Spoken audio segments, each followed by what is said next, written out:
Happy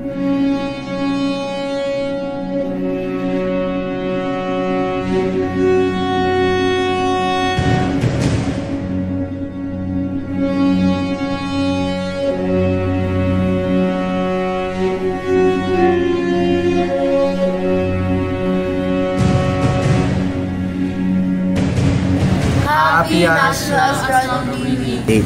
Happy National Astronomy Week! Especially on the history of man's space flight. In the orbit of a planet where it is the farthest from the sun. Again, this is the point in the orbit of a planet where it is the farthest from the sun. Timer starts now.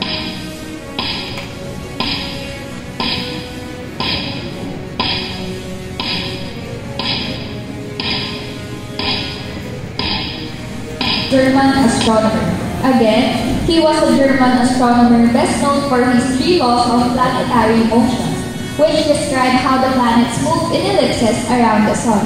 Who was this German astronomer? Timer starts now.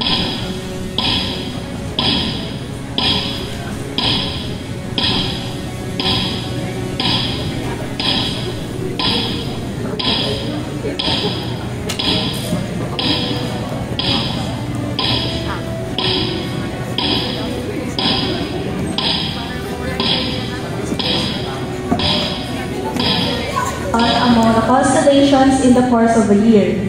The moon and the planets also travel along this path of the sun in the sky. Identify this so-called as Great Circle. Again, in astronomy, this is referred to as the Great Circle, that is the apparent path of the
Thank you.